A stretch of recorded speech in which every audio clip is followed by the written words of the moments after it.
Welcome back to the Weekly News Roundup. I hope everybody had a wonderful week. Look, you've had to a wonderful weekend to see what type of crazy nonsense is going on in the news today. Of course, you can catch the show live Fridays, 8 p.m. Eastern Standard Time if you want to catch it live. Or, hey, you can just watch the edited down stuff. It depends if you like watching comments or not. Sometimes I like watching comments. Sometimes I don't. That's entirely up to you. So with that being said, though, let's go ahead and dive right on in. We got some interesting news. This one here was a New York Times article, so we have it through the Wayback Machine just to get rid of the paywall there. So fun tip. Automakers are sharing consumers' driving behavior with insurance companies. I think Louis Rossman might have covered this one. I can't remember for sure. And I know, what's the lawyer's name? Steve Lado. Lado's Law covered it as well.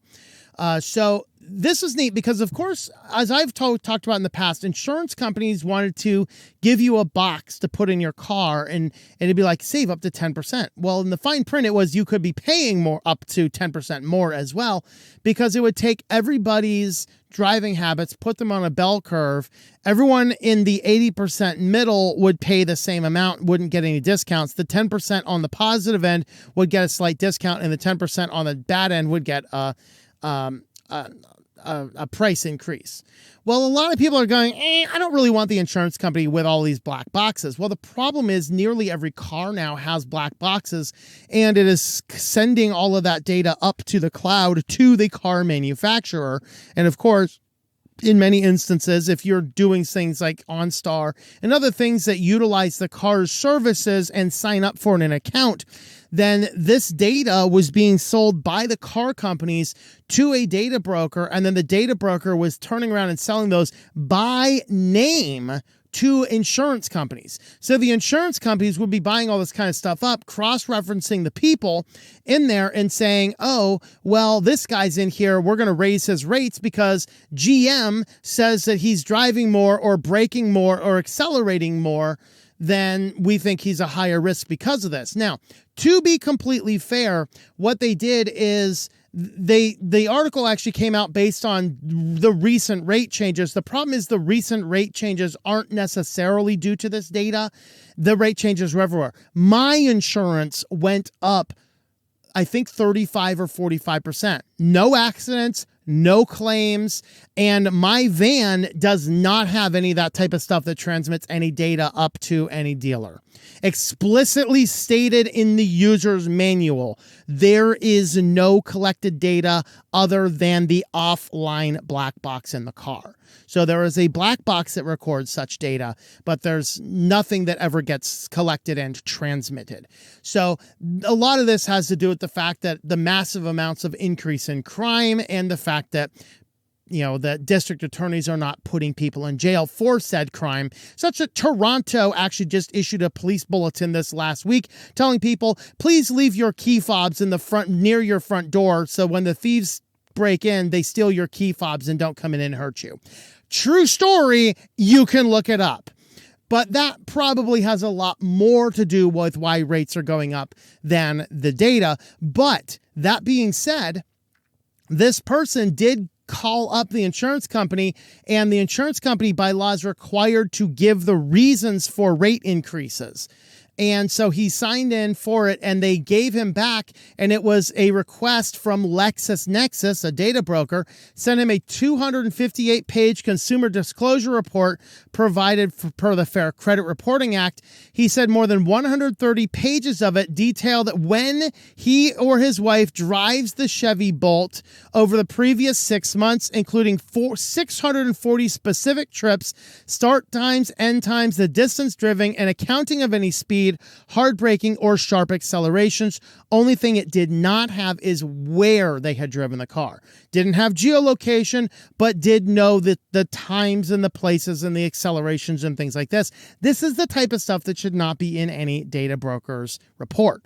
And so this is what was going on. It turns out that several car companies have been buying this stuff up. It is mentioned in here somewhere in the article. I'll have to see if I can find it here. But Mozilla, if you remember, we covered covered this. Mozilla did a report looking at several different car brands and found that of the 25 car brands, nearly every one of them is involved in more data collection than a car should possibly be involved in. This is why we need to have an absolute bipartisan congressional bill simply banning all ghost data sharing. Okay, nobody should be allowed to share your data back and forth for a business model. No, the car should not be collecting the data. There's no reason Ford needs to know this information. Maybe it stores in a black box. You say, okay, we need to diagnose something. We can stick a USB chip in this port to get some of the information. I can understand that possibly, but there's just too much information going on with these. This is terrifying stuff.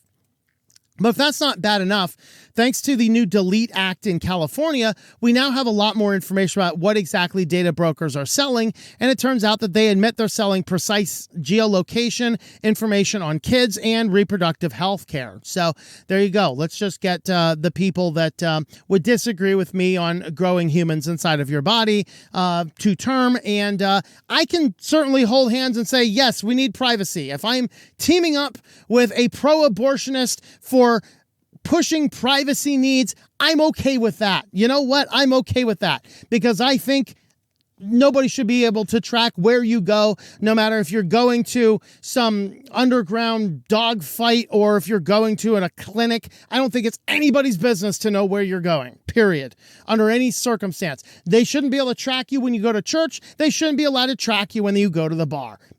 Done. You're done. You know, we can come together with that. And as far as selling data on kids, well, there is COPA, but they're getting around this somehow. And then, of course, geolocation data is frightening. So, of course, the two new laws in California, the CPPA and the Delete Act. CPPA is slightly older. This required data brokers to register, but then the Delete Act required full disclosures of information people had and what information they were doing. So and it also requires data brokers to register with the state. So what they found is 24 data collectors selling information on minors, 79 on precise geolocation, 25 on reproductive health care data. 4 of these data brokers are active in all 3 of these categories. LexisNexis, where'd we go? Oh, that's right. Selling your travel information to your insurance company. Great. Without your consent, by the way.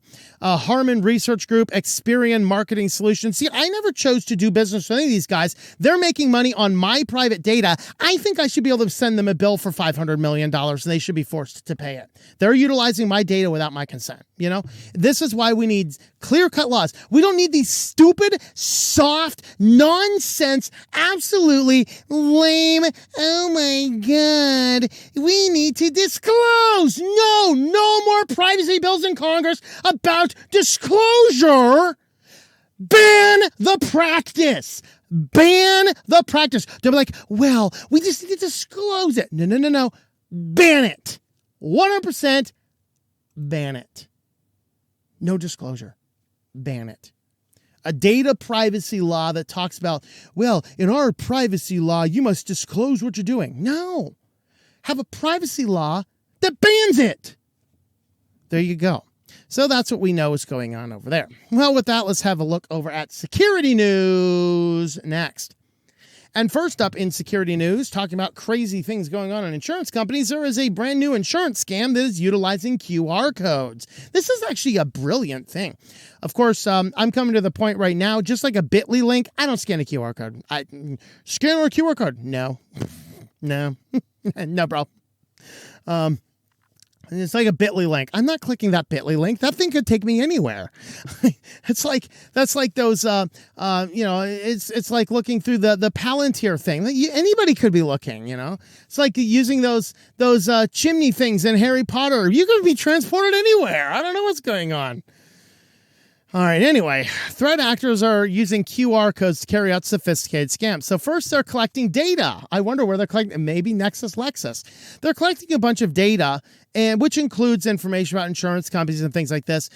Or other things, what they're doing is they are setting up fake websites. This is how this one's working. They set up a fake website for example, like an insurance broker portal. So it's not like, you know, this guy's like, well, we do quotes from all the insurance companies companies all at once. And you've seen the insurance brokers. You go in, you put your information in one time, the broker's going to take the information and sort through all of the different insurance options to come up with a good insurance policy for you. Okay. So that's really is the circumstance going on. So they're setting up these data broker sites, but they're not real data broker sites. They're just look like data broker sites. You give them all the information. They reach back to you and say, hey, we got some great things here. Scan this QR code for your offers. You scan the code and boom, it just infected you with malware. Very ingenious way to do it, but they're putting themselves up as being insurance brokers. So make sure if you're utilizing an insurance broker, you know it's a reputable one. And Roku's had a bad month. Of course, last week we talked about Roku falling under fire for forcing a terms of service change that would render your device completely inoperable if you chose not to accept it. So there was no decline. There was an accept, or you can turn your TV off and walk away. Those were the only options. Well, what's curious about this is 15,000 Roku accounts have been breached, and this was dealing with login credentials and credit card information has been compromised on over 15,000 accounts. Bad actors gained access to a lot of sensitive data on the platform, and evidence suggests they obtained credit card information and attempted to make purchases. So note that this is last year. So they know about this. Is it any coincidence that last week they forced everybody into binding arbitration 1 week before disclosing a data breach that they've known about for a year? It almost sounds to me like they're like, oh crap, how can we get around this without getting sued into oblivion?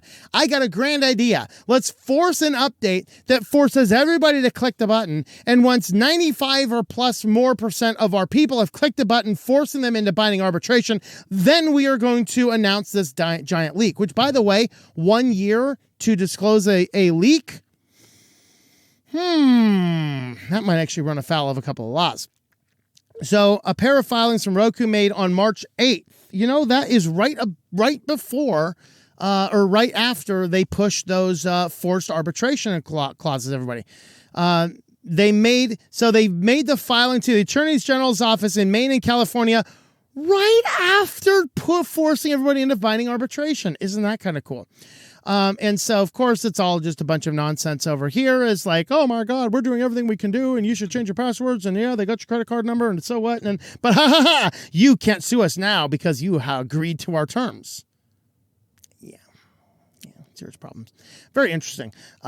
So let me know, do you think that they pushed out that forced binding arbitration in response, or did that I didn't read that binding arbitration. Maybe that went into effect in 2 months from now. I don't know. But let me know what you guys think in the comments. Well, if you want to help support the channel, we do use affiliates. Today we're highlighting A2 hosting. So if you happen to need a hosting account of hosting a website, anything like that, you can go ahead and use my affiliate link, tlm.li/A2H. They'll give you a really good website hooked up with a lot of good services, good speed, and hey, local support. If you actually need to reach somebody, hopefully they haven't changed it since I've had to call them last. You call them on the phone, and I actually get a person that I can understand on the phone. And that was great. So I really like A2 hosting. They are definitely a good place to go if you just need one or a couple of websites on a single server. They have their shared hosting plan as little as $3 a month for the first initial sign-up fee. After that, I think it's like, is it like $10 or $11.99 a month? I forget. They have WordPress hosting. Don't ever do this. Just do the shared and the one-click install WordPress hosting. Of course, you can reach out to me if you need help with any of that as well. The VPS hosting, dedicated hosting. The VPS is what I used when I was using them for cPanel accounts, but I'm actually running my own cPanel accounts now on Linode. So, but A2 hosting is still used by several of my clients, and everyone is still very happy. tlm.li/A2H. And with that, let's head on over to business news next. All right, so first up in business news, surprising no one, a new study comes out and finds that people don't like workplace AI robots, or trackers. They say it's bad for quality of life. And really, a lot of this has to do with, in many ways, some of us try and game ourselves too much, right? You're tracking everything, and so you're trying to beat your scores. You're trying to beat your numbers. In fact, I should look at my watch. Yeah, like my watch right now says, oh, you should be getting 11,000 steps today. Of course, if I meet 11,000 steps, it raises the bar and says, oh, I got to go 11,040 tomorrow. That just keeps on going up and up and up. And so that really is the case here.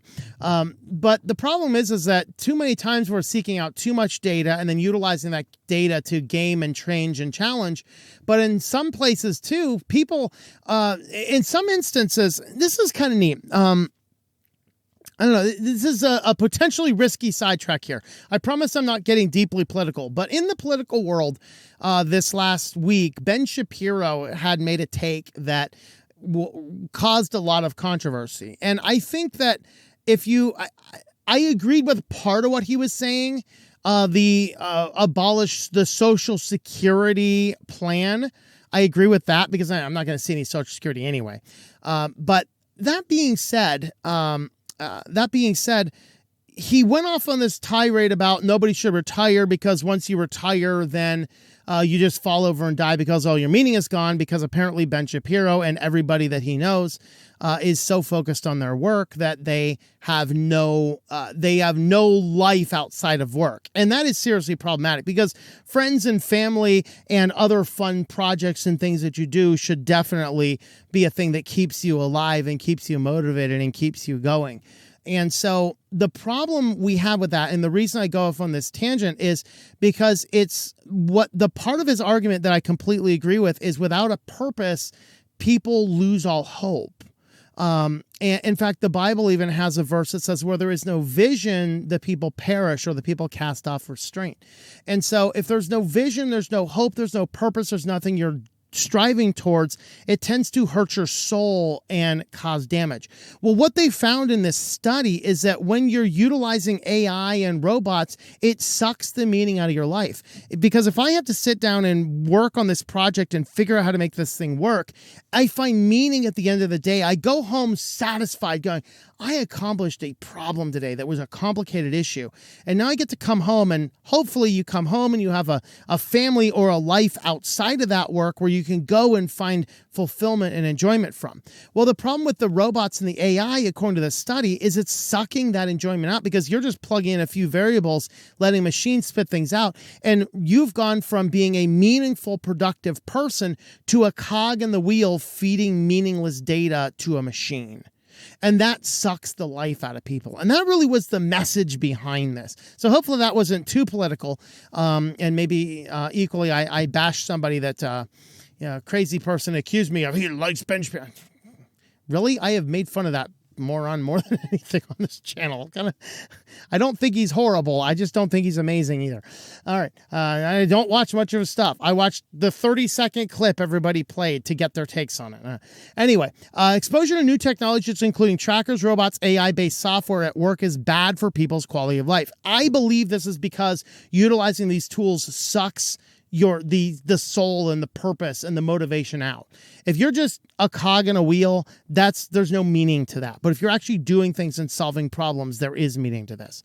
So based on surveying more than 6,000 people, the think tank analyzed the impact and well-being on 4 groups of technologies becoming increasingly prevalent.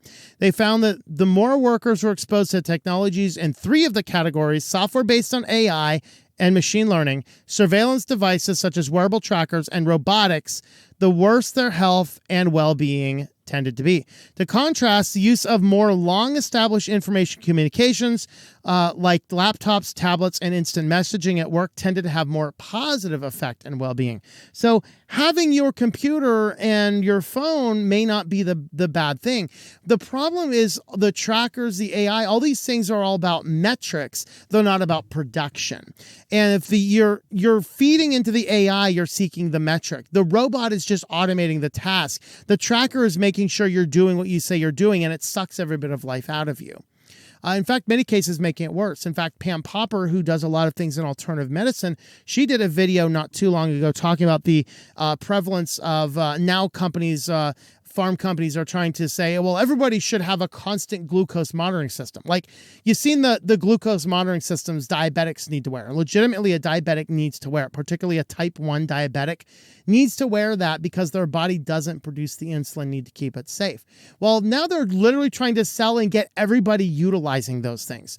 More data is beneficial, all this kind of stuff. Of course, it makes them a lot of money, but in the psychology of the reports that Pam Popper was analyzing, what she said is people were compulsively looking at it and trying to game things, and it caused negative health outcomes because people changed their diets to manipulate those numbers. And sometimes those numbers aren't supposed to be manipulated. When you eat certain foods, your blood sugar is supposed to spike. Because if your blood sugar doesn't spike, your body doesn't produce insulin. If your body doesn't produce insulin, energy is not getting to the cells. So if you're trying to eat in such a way to not spike your sugar levels, which spikes your insulin levels, you're going to fall into a circumstance where you are becoming a lot more,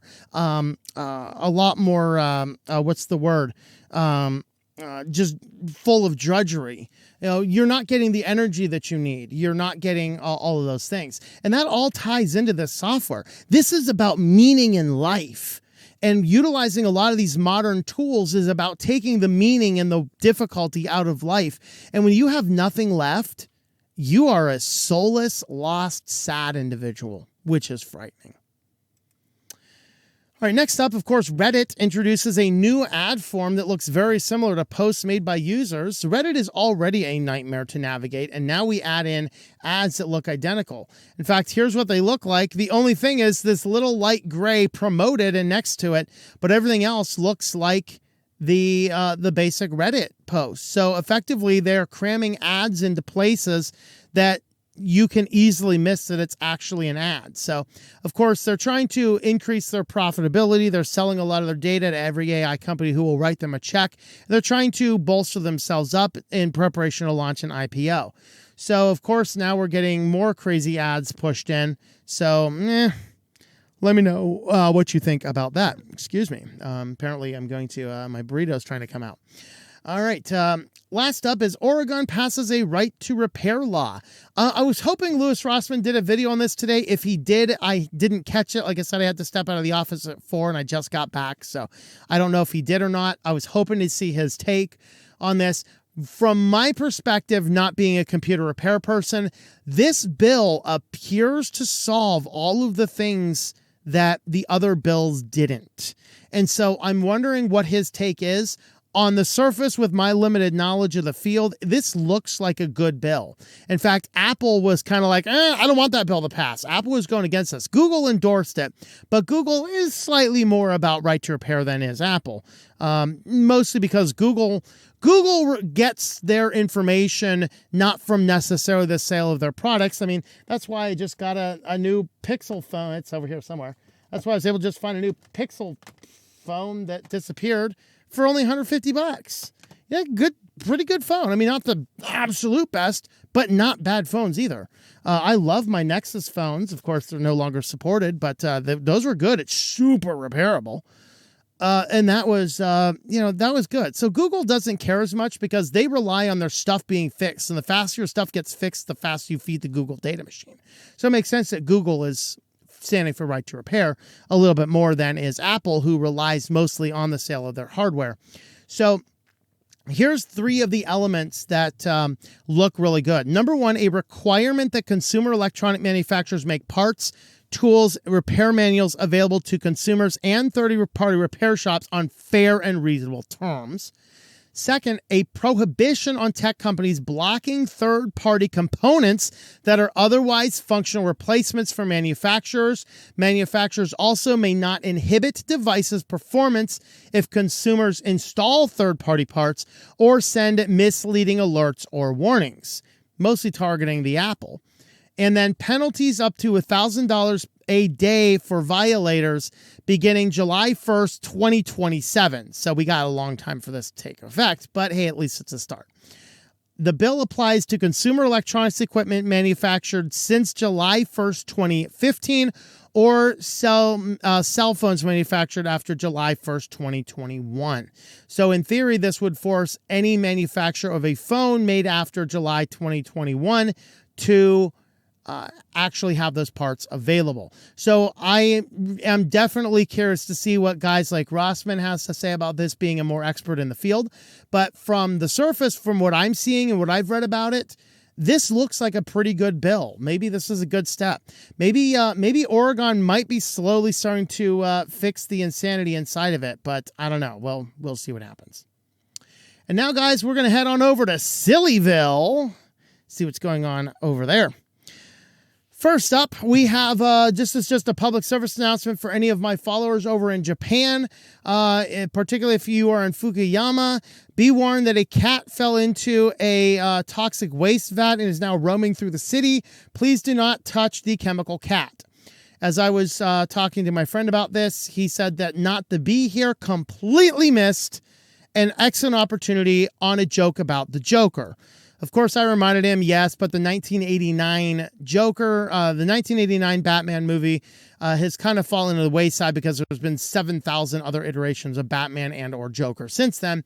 So, but yes, in the 1989 Joker with Jack Nicholson, the Joker did indeed fall into a vat of toxic waste to become the Joker. So now we completely missed the opportunity for a mutant Joker cat running around the city. But, at least just be aware, if you're over there in Fukuyama, there is a mutant radioactive cat roaming around. So my kitty was chatting with him on the phone the other day, and he's just like, he's a crazy cat. So just be aware. Life is starting to imitate art again. It wasn't enough that there is actually I found out this week, there was a dating company with a service called Replica. Of course, Replica was the very human-like androids in Blade Runner. And there is a Replica which allows you to create a chatbot AI of yourself that you can deploy to talk to your potential matches on dating websites, so that they can fall in love with the replica. And if the replica decides that they've fallen in love with enough, then they are going to transition the replica to you. Well, if that's not creepy enough, you can, of course, sit down and enjoy your Soylent. We actually have companies named after a company in a movie that made scientific food sources out of human beings. Yeah, we do have a company called Skynet. It does exist. And now Ready Player One is becoming a reality because the Ready Player One creator debuts an open metaverse battle royale experience that the actual victor of it is going to gain control of the company that was in the movie, Oasis. They're going to gain control of Oasis as a company. That is a Easter egg. So, there you have it. If you liked Ready Player One and you'd like to completely detach yourself from the reality of the current world and live in a dream world instead, you can now go ahead and engage in the open metaverse battle royale experience of Ready Player One and let the whole world go to hell in a handbasket around you. So, but when you do that, make sure you stock up on your Soylent, and you don't want to miss the potential chatting with your date. So set Replica up to mimic you online, because at this point in time, life is completely imitating art. All right. And finally, of course, we did talk about Replica. Here is the evidence of that. From Tinder to Replica, generative AI is transforming how humans use dating apps. So now people are falling in love with AI chatbots. This mostly is about that Replica. I thought I cut the article. That's why I mentioned so much about it in the last segment. But in this one here, you have romantic AI chatbots. The problem is you have so many potential matches and you just don't know what to do about it. And you have other things to do, like, engage in trying to win Oasis and Ready Player One while you're guzzling down your Soylent. And so you create Replica.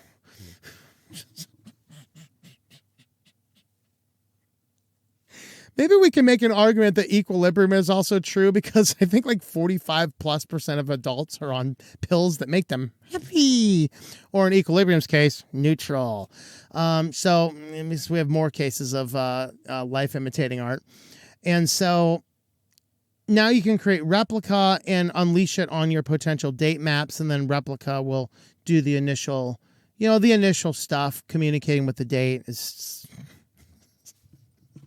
It's 2024, guys. World's getting weird. I'm enjoying it. I don't know if you guys are. I'm enjoying it. I've read the book. I know how it all ends. I'm all good with that. All right, and of course we have our final one, Robo Cop-a-feel. So this is a press release of a rabby princess here, and the robot just decides he's going to just go ahead and engage in a Cop-a-feel moment. Look at that robot. He just went up there and just took a grab. Look at you. Got to watch this robot right around here. Watch this robot. Whoa. She's just like, excuse me? What's going on here? Of course, the in the comments, some people were saying, "Oh, here's some bigger still shots." Somebody in the comments of the original post here said, "Oh, look, it's an Arab prince behaving like an Arab prince." So here you go, and woo, and then look at those eyes. Whoa!